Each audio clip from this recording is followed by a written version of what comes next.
Hello, everyone, and welcome. My name is Michelle Mungal. Thank you for joining tonight's telephone town hall, and I'm very excited to be here with you and am really looking forward to start our discussion on the issues that matter most to you. Right now, we're calling thousands of your neighbors from across Nelson Creston, and as soon as we get lots of people on the line, we'll be starting our discussion. I just want to let you know, though, right now, that if you hear some bells ring over the course of the next hour, it's not your doorbell. Those bells would be alerting me that there's a vote in the legislature because we are actually having a rare evening sitting right now. That was just decided earlier today, this afternoon. So there's an evening session going on right now. If you hear some bells, I'm going to have to unfortunately leave the call and make sure that your voice is heard by voting on the matter at hand in the legislature. That said, I highly doubt that that's going to happen, but I wanted to make sure you knew in advance. So it's going to take a few more minutes to connect with everyone. So let me take this opportunity to introduce my colleague Ed May, who will explain how a telephone town hall works. Ed. Hello, everyone. My name is Ed May, and as Michelle said, I'll be hosting tonight's live and interactive telephone town hall. Right now, people from across Nelson Creston are answering the phones and connecting to the discussion. In a way, it's like a traditional town hall where guests arrive and file in through the front door, except in place of a front door, we've got thousands of phones ringing throughout Nelson Creston. Once someone answers their phone, you can just stay on the line to join the discussion. For those who missed the call, an answering machine message will be left with directions on how to call in. This technology lets us reach out and talk with thousands of people from the comfort of their homes. It's a great way for Michelle to stay connected with you and ensures that she can hear from you directly. And in fact, you can ask her questions live and hear her answers. So for those of you just joining the call, hello and welcome. Thanks so much for taking the time to join me on this telephone town hall. As Ed said, it's a great way for me to connect with all of you back home while I'm here in Victoria, to hear directly from you, and have a really good discussion about what's going on and what's important for our region. So I still see that we have some more phones to call. So as we wait for everyone to join in, I'd like to take a minute and let you know about something that you might have already seen in the news today. It was a very exciting day for myself, but most importantly for my new son, Xavier, who is 2.5 months old. We had a little bit of history here in the legislature, and Xavier breaking ground with being the first baby to be introduced from the floor of a member's seat, or from the floor of the legislature, from my seat specifically. So what this means is that back in March, we changed the rules that govern our legislature here in BC so that if a parent needs to, they can be accompanied, or they can have their baby with them on the floor of the legislature. So this came about out of need, as often changes do, because I was pregnant and I was thinking ahead to the fact that what if the bells ring, just like I mentioned earlier, that we might have some bells ringing this evening calling us to go vote, and I had my son with me and was not able to pass him on to somebody else for childcare. How would I make sure that your vote was recorded? How would I make sure that I'd be able to get down to the house to vote? Well, I'd need to take my son with me. So today, Xavier made a baby's first appearance on the floor of the legislature, and it really shows that our democratic institutions are becoming more family-friendly and more inclusive, and that is very, very good for our democracy, especially in 2018, about 100 years after women first got the right to vote. Thanks, Michelle. For those of you just joining us on the call, we're here tonight for a special telephone town hall discussion with MLA Michelle Mungal. Tonight, you'll get a chance to ask Michelle your questions and share your thoughts through real-time interactive quick polls. If you have a question for Michelle, all you have to do is press *3 on your phone at any time, and you'll be connected with an operator briefly who will chat with you and take down your question, and then you'll be put in line to ask your question live. Looking at our systems, I can see there are thousands of people joining on the line. There are still more to join the call. So before we officially begin and have a first question from the phones, I wanted to take a moment to ask Michelle a question of my own. Of course, we're coming up to the referendum on proportional representation. Question is, why is this so important to people?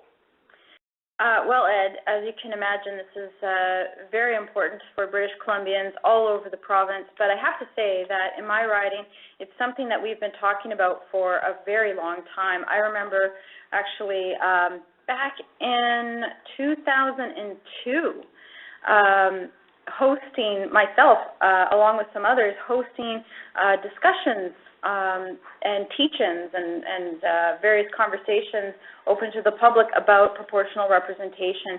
And at the time, we were talking about different systems, and one system that a lot of people really thought would reflect well here in British Columbia, reflects the way in which we vote and how we politically participate, is the mixed member plurality system. And that system is one of the three that voters can choose in the upcoming referendum. But of course, the first question on the ballot is whether or not we want to change our existing electoral system or not. For me, I think this is a very important question, and I hope that British Columbians consider it very seriously, because how we vote determines how decisions are made and who's making those decisions. And often in our system, it's a winner-take-all. So whether or not 40% of the population voted for a political party is not necessarily how many seats that they'll get in the House. They'll often end up with much more than 40%. So say 40% of the population voted for the BC Liberals, but they get 60% of the seats in the House. So they have all the say, whereas the public actually was trying to indicate to those who are running into government that they wanted to have more of a coalition, a mix of views and values working together across different party lines. And what we've been showing in the last year is that that is possible in Canada. It happens all over the world in many other countries, but could it happen here in Canada? Well, yes, it can, and we've been doing it for the last year with the Green parties. And so proportional representation, very important. It's an opportunity for people to be better reflected in their government and who's making the decisions that impact them every day. Thanks, Michelle. And I just want to remind everybody, for those of you who are just joining, welcome to the Telephone Town Hall. If you have a question for Michelle, all you have to do is, again, just press *3 on your phone at any point during the call, and an operator will take down your question and put you in line to ask your question live. I'd like to get started with our first poll of the evening, and so what I'll do is I'll read the question, and then what you'll have two different options for this first poll, and all you have to do is press the number on your phone for the choice you have. And I'll repeat the question. So the first poll question is BC on the right track?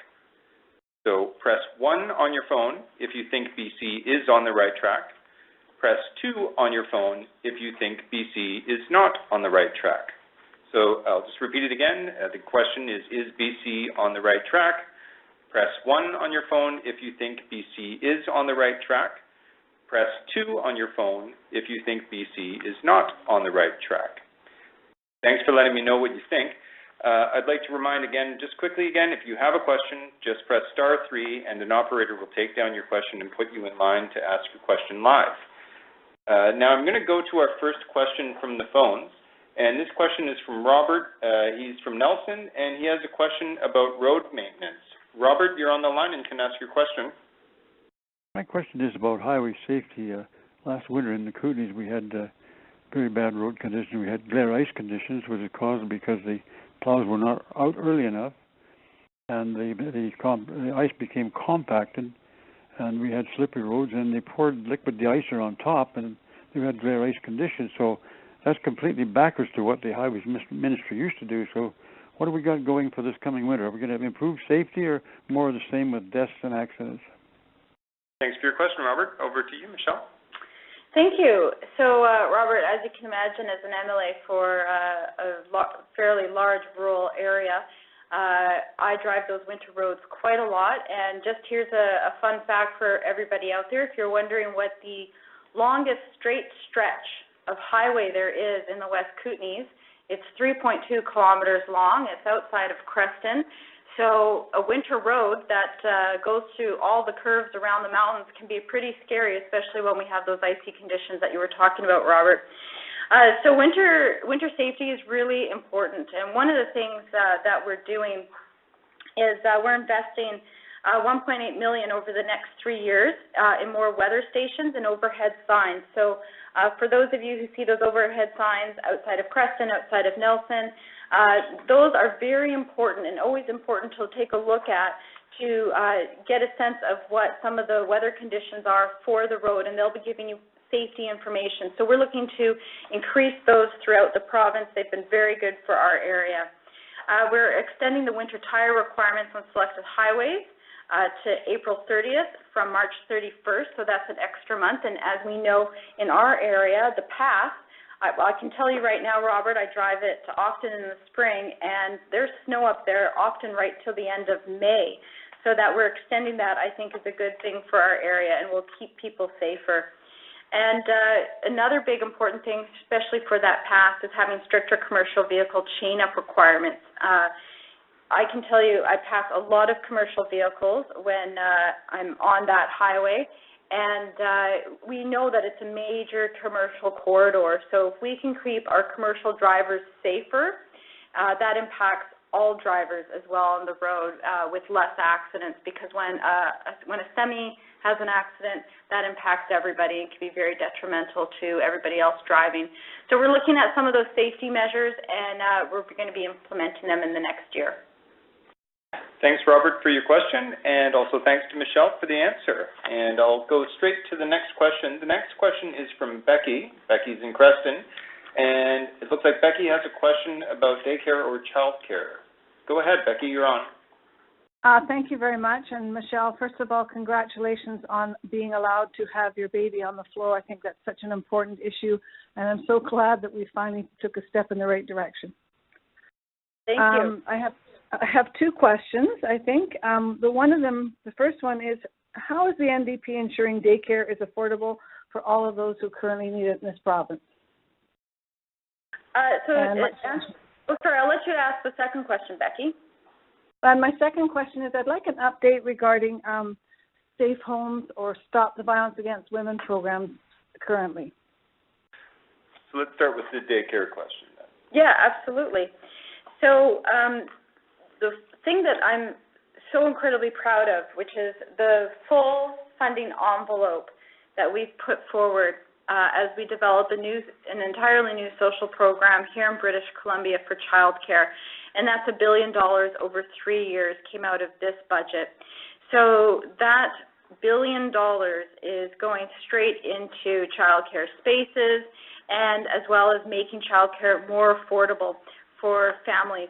So I'll give you an example. In Nelson, recently we announced 18 new childcare spaces at the Schoolhouse Early Learning Center, and I was talking to a mom locally, and she was telling me how the new investments and the subsidies are working for her, and essentially she's paying about $1,000 less each month in child care costs.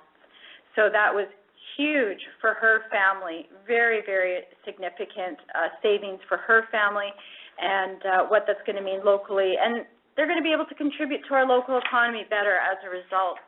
And that's the reason that that's happened is because of the $1 billion, we put $630 million directly into fee reduction and affordable child care benefits. One thing that I'll tell you, Becky, that I hear a lot about, though, is what are we doing to support our early childhood educators?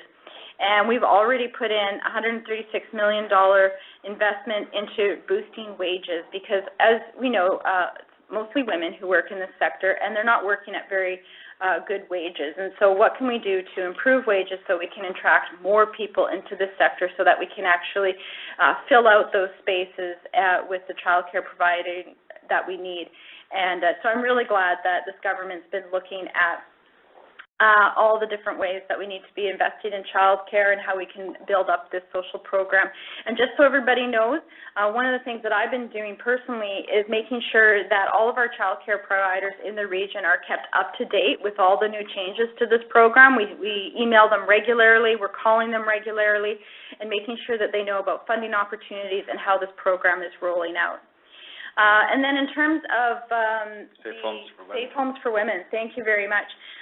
Again, this government took quick action to invest into transition homes for women, and we're going to be funding 1,500 new homes for women fleeing violence, and I think that's absolutely critical that we're supporting women, because everybody has the basic right to safety, and they have a right to be safe in their homes, and sometimes that doesn't happen for people, and it's very tragic and sad that it doesn't. So what can we do as a society to support them getting that safety? And so making sure that we have enough spaces around the province is critical, and I'm glad that we're doing that. Thanks, Becky, for your questions, and thanks again to Michelle for the answer. We do have a lot of questions tonight, so please, if you can keep your questions just to one question per person, that would be great. But I'd like to jump right to the next question. Our next question is from David, and David's from Creston again, and the question is related to senior care and getting better senior care. David, you're on the line and can ask your question. Hello, Michelle. I appreciate that you're doing this. I'm in my 10th year out here in Creston, and I didn't know it was a retirement community, but I just wonder if the NDP government in Victoria is looking at maybe getting better health care here for seniors in Creston, because we make up most of the population here, and it's getting more and so that way. You bet, David.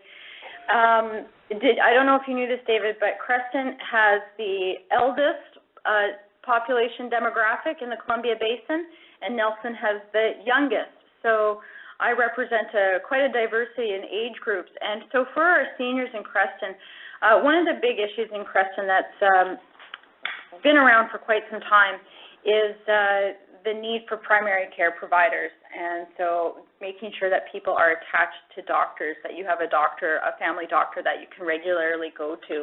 And so that's one of the things that this government has been investing in, actually,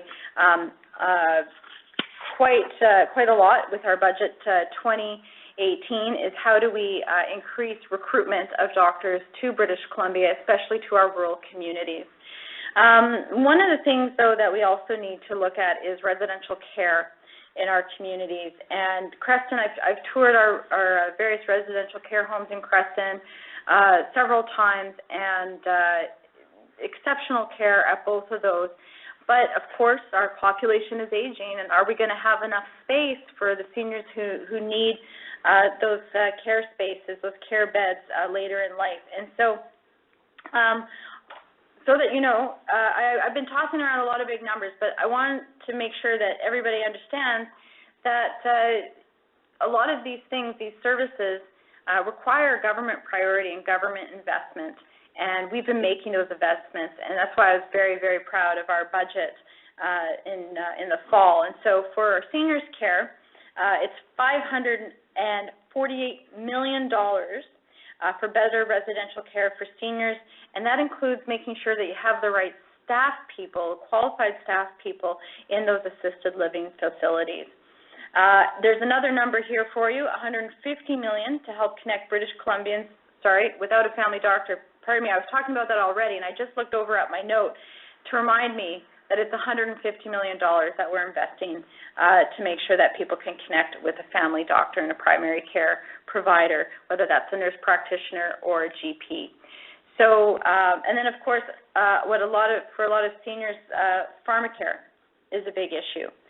And so we've put another $105 million into our Fair Pharmacare program, so that'll be eliminating, or at the very least reducing, deductibles for many British Columbians, especially for seniors on low incomes within our region.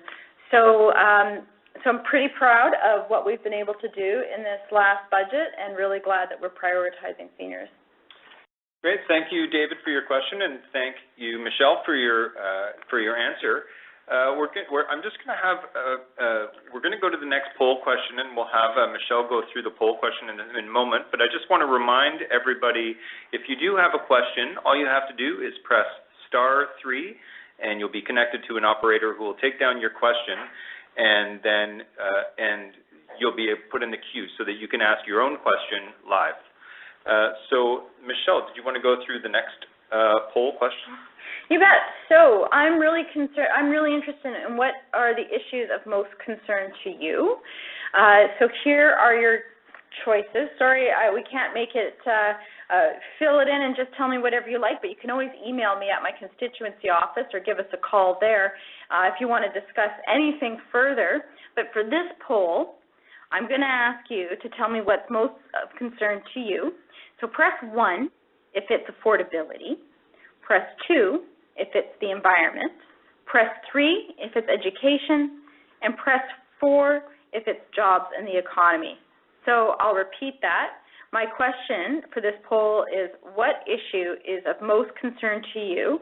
Press 1 for affordability, press 2 for the environment, press 3 for education, and press 4 for jobs in the economy. And if you have a none of the above answer, no problem. Just email me at my constituency office, michelle.mungal.mla@leg.bc.ca.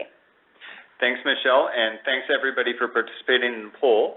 I'd like to go back to questions, but the next question was a question that was submitted to the constituency office, and so I'll just read it out. Hi, my name is Herb Couch. The question is, what will you do to help our current local cannabis industry, farmers, consumers, dispensaries, and their employees, have a fair chance to participate and transition into the legal market? Thank you very much, Herb, for that question. I know that you've been very active on this issue for quite some time and have really been leading the charge in our region in terms of legalization, and I'm very pleased to see that that's finally going to happen this week. So I think the best way to answer this question is not necessarily what am I going to do, but what have I already done. One of the things I've done is very shortly after we became government is I convened a roundtable of some of the people who are going to be most impacted by legislation. So that's the growers, retailers, and some of the people who are looking to get into the industry as well. And I brought them together in my constituency office, and we had a really good conversation about what were the things that they really wanted to see. And one of the issues that really concerned our region was that we needed to make sure that the legalization and the licensing allowed for the success of small-scale producers and craft growers. And originally, from the federal government, it was looking like that it was going to be a type of legal framework that would really promote and better support large-scale operators rather than small-scale operators. And as we know in our region, in the Kootenays, there's been a lot of people with a lot of expertise and knowledge that's developed over the years because they've had to operate in the legal market on a very small scale. So now that we have legalization, which is very much welcomed, we want to be able to maintain that small-scale operation and make sure that people can get in to it rather than maintaining a black market and making things continually precarious. So the good news is that I brought those concerns directly to my colleague, Mike Farnworth, who's the minister responsible for cannabis legalization, and he got it. He got it right away. And thus began BC's advocacy to the federal government that there has to be room for small-scale operators and craft growers. And I'm very pleased to say that our advocacy was successful, that there will be room for those dairy operators and those craft growers, and that they will be able to continue with their practices and with their business under a legal framework. Great. Thank you, Michelle, for the answer, and thanks to Herb for emailing in his question.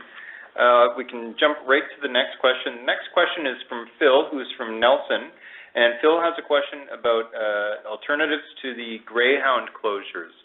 Phil, you're on the line, and you can ask your question. Yes, I am.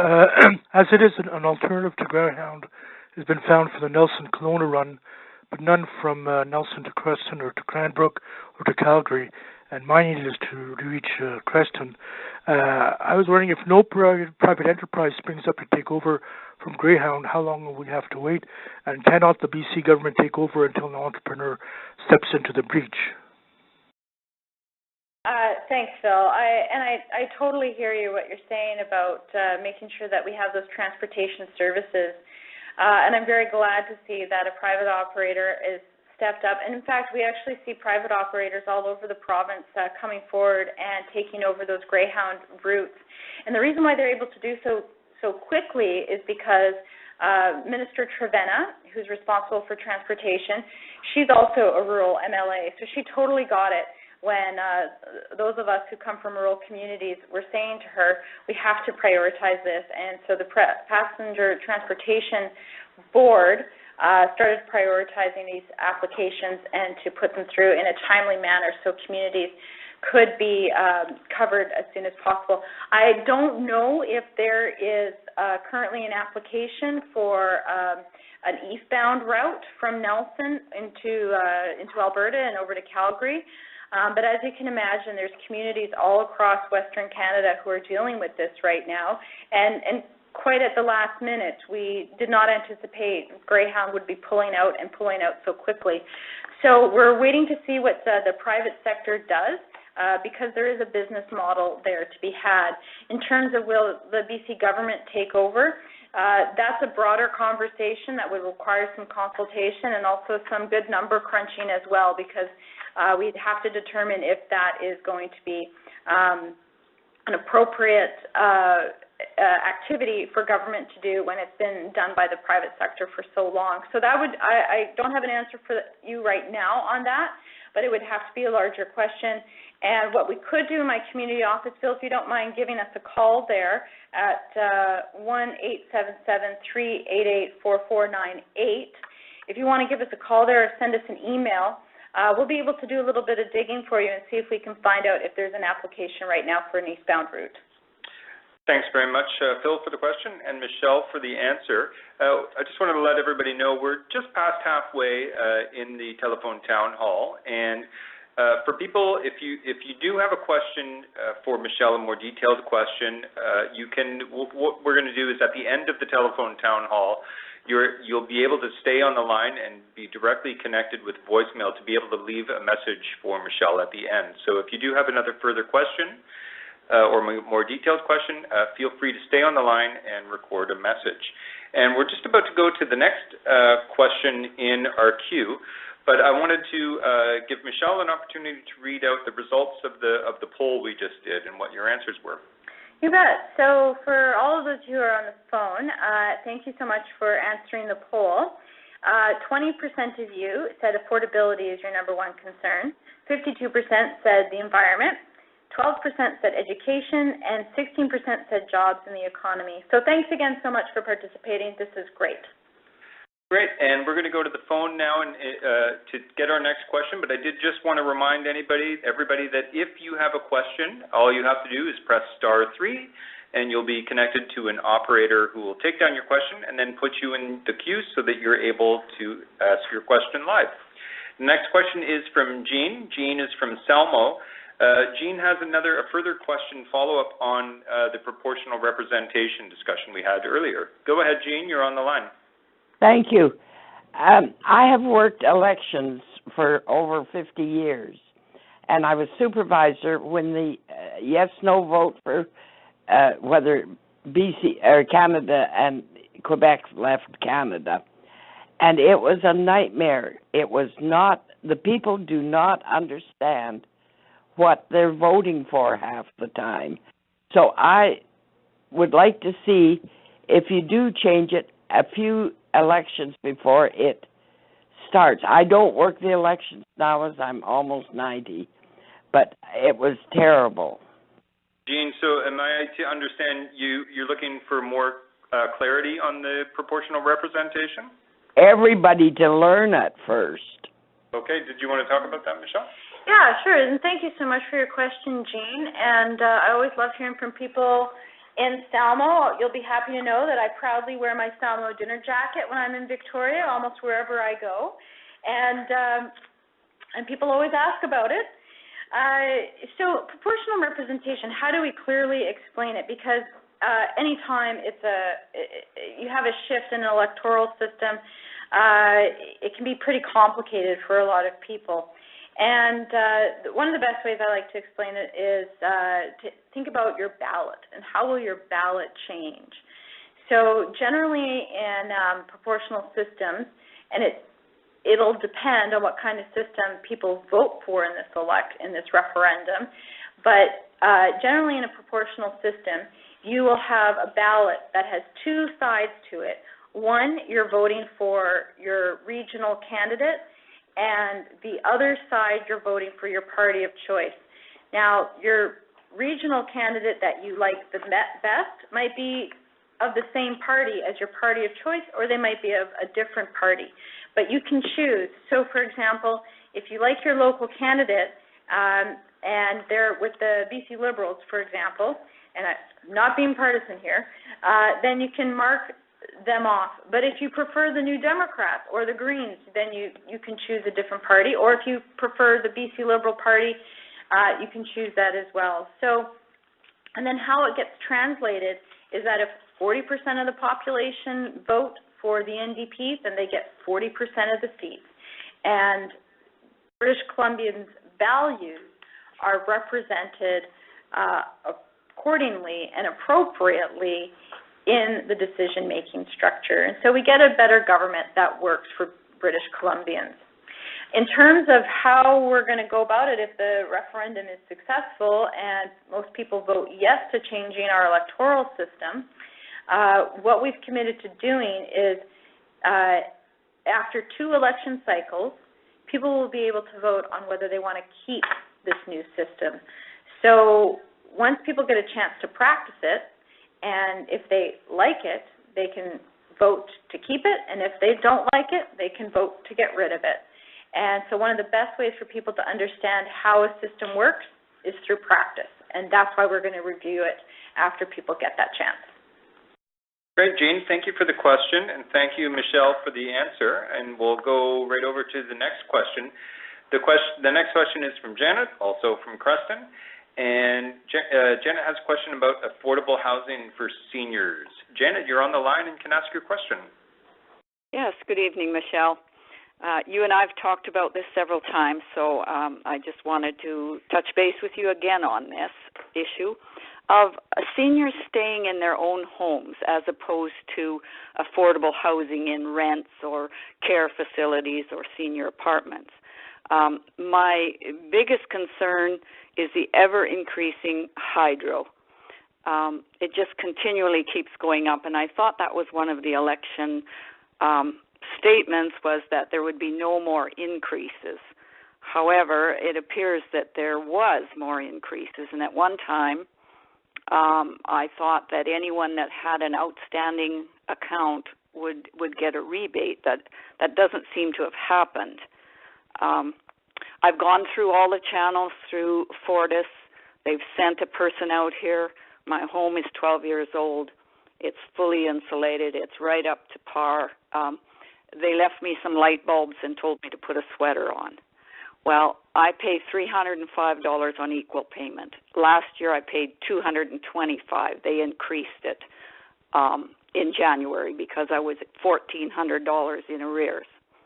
So Janet, this isn't sustainable. So what my question is the government got any plans to help seniors with hydro, with things like glasses, dentures, all these things that we don't get paid through medical, and all these things contribute to the fact that it's very, very difficult to make your money stretch when you have such high costs to keep your home going.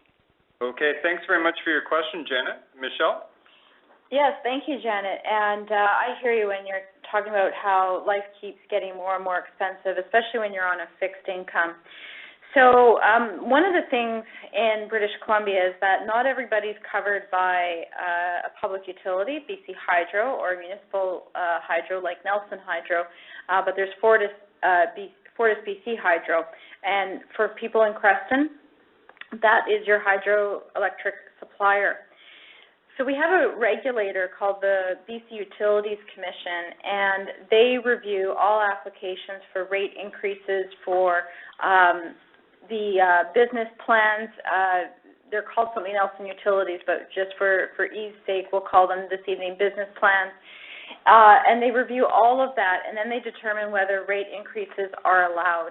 So the BC Utilities Commission is the regulator that oversees Fortis BC and determines whether or not they can do rate increases, not the provincial government. When we make commitments about where rates will go, we're talking about our Crown Corporation, BC Hydro. And so because that's where we have influence and some control. But even there, we don't have very much control. So last fall, I instructed BC Hydro to apply to the BC Utilities Commission for a rate freeze. The BC Utilities Commission, as the regulator, said no to that rate freeze. So they really made me eat my words. Fair enough. That's their job, is to review these types of requests and work in the best interests of the utility and all ratepayers. So in response, we launched the Crisis Grant for people to apply to, and they can receive up to $600 of non-repayable grants towards their hydro bills, so that they can, so that when in a crisis, it's acknowledged, and we recognize that you need to keep your power on, and that sometimes making life affordable means that you need a grant.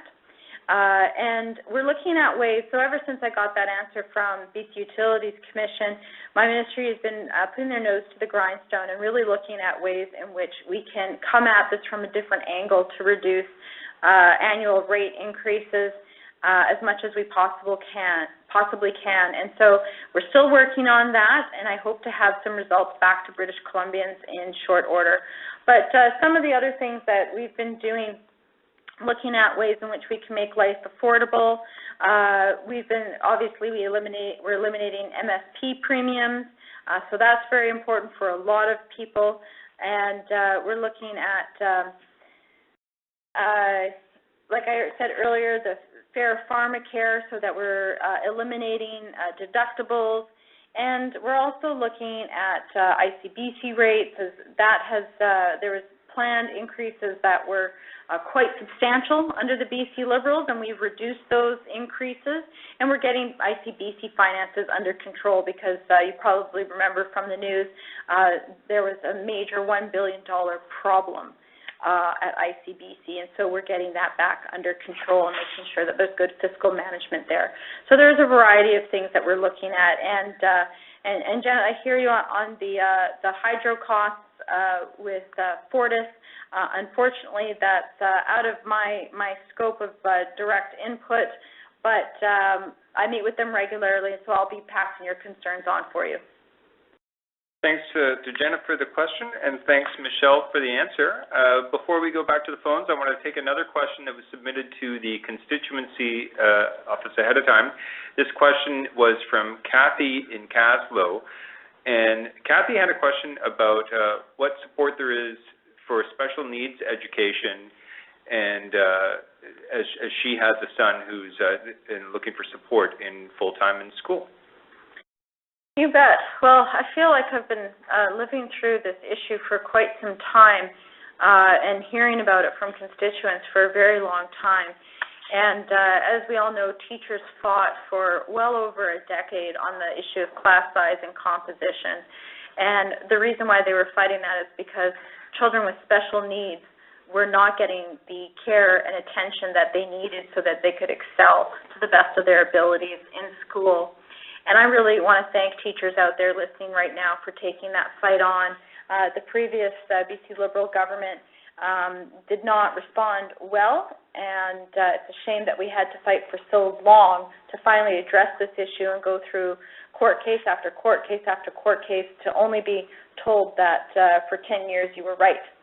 And so we are funding those class size and composition issues that the BC teachers brought up fully. That was one of our top priorities when we came in with our very first budget update in a year ago now. But of course, what can we be doing to make sure that students are getting the services that they need? And we've committed to supporting the school districts, who of course are responsible for these services on a day-to-day basis. So we're committing to supporting them in full to improve services for children with diverse needs and making sure that there's inclusivity in the classroom, because when we have diversity, we're all a stronger community as a result, and it's really important that everybody's included. I wanted to also mention that we're creating more resources for teachers that will include a video series for educators to support diverse learners in their classroom so that teachers are better equipped to meet the needs of the kids that they're teaching. And I should also let you know that the Deputy Minister of Education has met with the deans of post-secondary schools and started conversations on enhancing those teacher training programs. So not only will we be doing those video series for existing teachers, but we're looking at the teachers that are coming up the line and how we can make sure that they have the skills necessary in those classrooms. So once again, I just want to say how important it is that all children have the supports that they need to excel. And I'm very glad that we're finally funding that appropriately through class size and composition, but we're going a step further in making sure that teachers have the supports that they need in place so that they can teach to the best of their abilities all the kids in their classroom. Thanks, Michelle, and I'd like to also thank Kathy for submitting that question to the constituency office. Before we take our next question from the phone, I just wanted a quick reminder that we have a little bit of time left in the call this evening. If you do have a question, press *3, and you'll be connected with an operator who will take down your question, and you'll be put in the queue. But before we go to our next question, I wanted to go through our third and final poll of the evening. And Michelle, would you like to take us through the final poll? Sure. So I've tossed out a lot of numbers this evening and talked about a lot of different programs. So I'm wondering which ones have benefited you the most. So I'm going to give you 4 choices. And again, if none of these choices apply to you, no worries. Send me an email at michelle.mangal.mla@leg.bc.ca. So here are the 4 choices for the question of which of the following have benefited you the most. Press 1 if you've benefited most from the $1 billion investment in childcare. Press 2 if you've benefited most from reducing MSP payments by 50%. Press 3 if you've benefited most from closing rental loopholes and limiting the allowable rent increase to 2.5%. And press 4 if you've benefited most from providing funding for 3,700 new teachers. So again, which of the following have benefited you the most? 1, the $1 billion investment in childcare. 2, reducing MSP payments by 50%. Press 3 if you've benefited most from closing rental loopholes and limiting the allowable rent increase to 2.5%. And press 4 for providing funding for 3,700 new teachers. Thank you, Michelle, and thanks to everybody who's participating in the poll.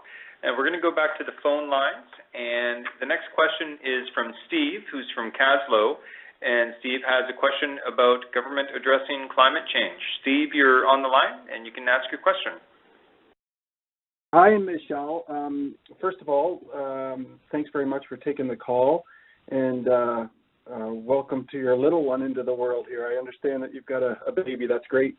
I'm a father of 3 too, and I'm finding it very difficult to discuss climate change with them. It's overwhelming to me where we're headed, and so I just wanted to ask you, first of all, what we're doing about that, and if you've heard of a company called Carbon Engineering, who is in Squamish, and they've developed technology that harvests carbon out of the air and they turn it into carbon-free fuel for internal combustion engines and jet engines. Thanks a lot for the question, Steve. Michelle?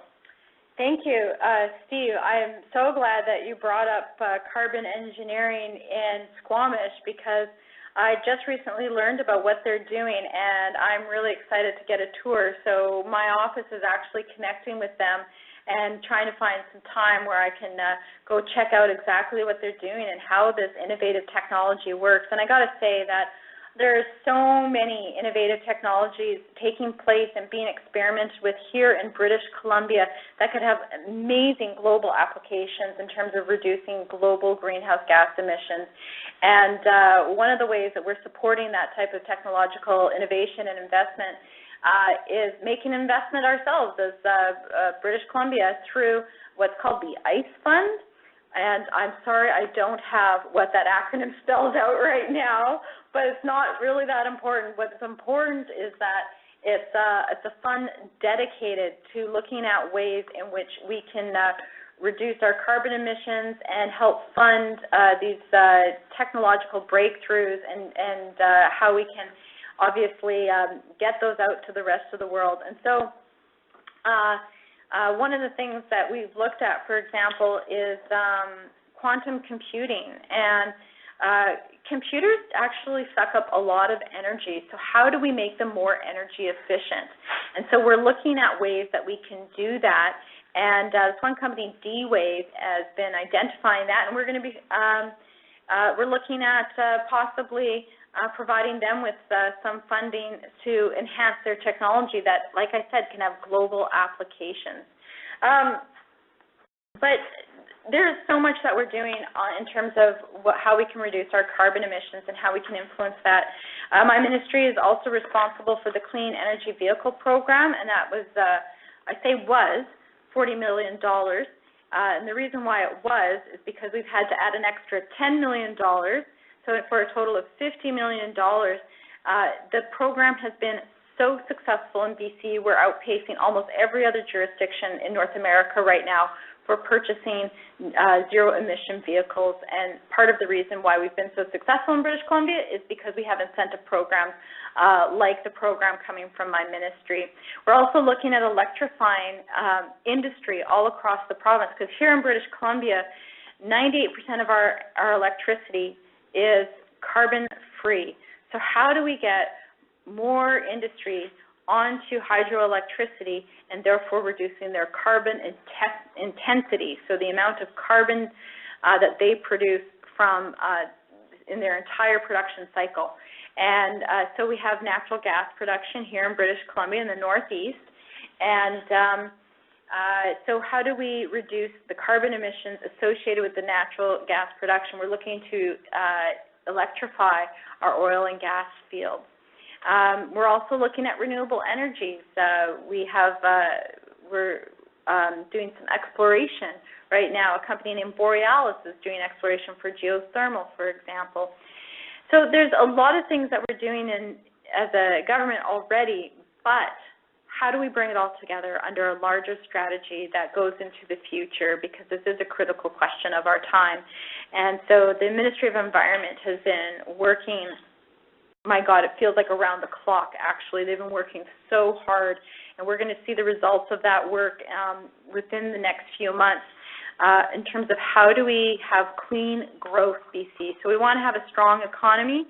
We want to make sure that it's environmentally sustainable and that we're reducing our greenhouse gas emissions. These issues are not exclusive. They have to be put together and moving into a modern era of how we look at our economy. And so we're coming out with a plan for that, and I'm really looking forward to it. And so you'll be hearing more about it in the months ahead. Great. Thank you, Michelle, and thank you also for the question, Steve. There's a quick question I have on the end, to wrap it up at the end about the economy, but I wanted to give Michelle the poll results so she could read out what the poll results from that final poll were. Great. Thanks, everybody, for participating. So the people who have, there's 8% of you who have benefited from the $1 billion in child care. 56% of you from the reduction of 50% in MSP premiums. 16% are benefiting from closing rental loopholes and only allowing a 2.5% increase. And funding for 3,700 new teachers, 20% are benefiting directly from that. So thanks very much again, everybody, for participating. And if you had something else that you wanted to share with me, never hesitate to email me at michelle.mungal.mla@leg.bc.ca. Great. Thanks, Michelle, for the results of the poll. And thanks again to everybody for participating. Just feeding off something you mentioned just recently, you spoke about the economy, and of course, a huge part of Nelson Creston is agricultural land. I was wondering if you could tell us a little bit about what government is doing to help farmers in your constituency and around the province. You bet. So I'm just going to take a minute here to brag. The Creston Valley produces some of the best food that you will ever eat. And whether it's carrots, apples, cherries, any of the beef, okay, I'm going to go on because we produce pretty much everything in the Creston Valley, including oranges and some of the greenhouses. So yes, we are doing citrus fruit here in Canada. And there's just something about the water and there's just something about the soil because, oh my goodness, you take a cherry off the tree or an apple off the tree and it's going to be the best that you've ever had. Or carrots, especially Canyon carrots. Shout out to that farmer. Those are where my carrots come from. I could go on all day about how great the food is from Creston, but what are we doing to make sure that those farmers are still able to produce? Well, our agricultural ministry has launched Grow, Feed, and Buy BC program. So I can't be the only one who's just enjoying Creston goods anymore. The rest of BC is going to find out all about it through our Buy BC program. But we also have special funding to help with our farmers in terms of being able to grow those products. And we want to make sure that we have food security, so we're also looking at programs for that. But one of the things that really keeps coming up in my area, and I know it's coming up around BC, is, of course, the cost of land can be very challenging. And we have new farmers, young farmers who are struggling just to be able to get access to land so they can do what they love. And I don't know if anybody in Creston remembers this, but years ago, back in 2010, I think was the year, I hosted a forum with young farmers. And I don't know if they remember, but there was a second person in the room. It was John Horgan, and he's now the Premier. And he was there to listen to what do young farmers need, and he heard loud and clear about access to land. And John has kept that with him all these years, and that's why we're starting a BC Land Matching Program that connects farmers looking for land with landowners so that those young farmers can get the land that they need to get out there and grow the products that we love to eat in BC, and especially in Creston. So the person to connect with in the Columbia Basin is Haley Trook. She has been hired as the dedicated land matcher for our region with help from Columbia Basin Trust. And so, Haley, unfortunately, I don't have your number. But if anybody is interested in connecting with Haley, give my office a call or an email, and we'll make sure to connect you with Haley so she can connect you with some land. Thanks, Michelle, for that answer. We are almost at the end of tonight's telephone town hall. And before I ask Michelle for some closing remarks, I want to remind you all that everybody at the end of the call will be able to leave a voice message for Michelle. That includes asking for that phone number for Haley. And I just want to mention that if we didn't get a chance to take your question live, or if you didn't feel comfortable asking your question live, you can also just ask it through the voicemail message at the end.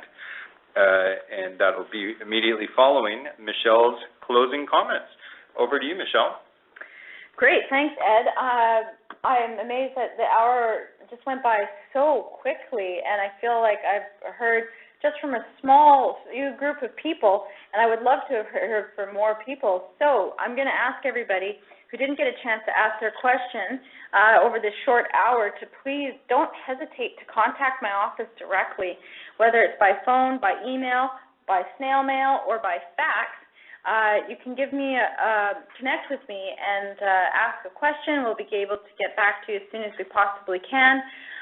But if you see me walking down the street, whether it's in Salmo, Creston, Caslow, Weimar, Balfour, Crawford Bay, wherever I am on Baker Street in Nelson, don't hesitate to stop me and ask me your question or tell me what's on your mind. I'm always happy to engage with people. And so I will give everybody my email and my phone number one more time because that's the way to get a hold of me. But like I said, don't hesitate to stop me on the street when you see me as well. So it's michelle.mungall.nla@leg.bc.ca, and my 1-800 number is 1-877-388-4498. That's 1-877-388-4498. I have really enjoyed listening to all of you and hearing your questions and having this great dialogue. I look forward to doing this again, Ed. I hope you will join me again, and I hope all of you who have phoned in will join me again as well. This is a great way to connect while I'm here in Victoria and away from home. So thank you all so much. Have a wonderful evening, and just a reminder that your referendum vote packages are coming in the mail in short order. I believe it is on October 22nd, and you have until November 30th to get your vote back in the mail and have your voice count on this referendum. And don't forget to vote in the municipal elections. Advanced polls in our area are October 17th from 8 in the morning till 8 at night, and voting day is October 20th from 8 in the morning till 8 at night. Lots of opportunities to participate in our great democracy. Thanks very much, everybody. Have a great night.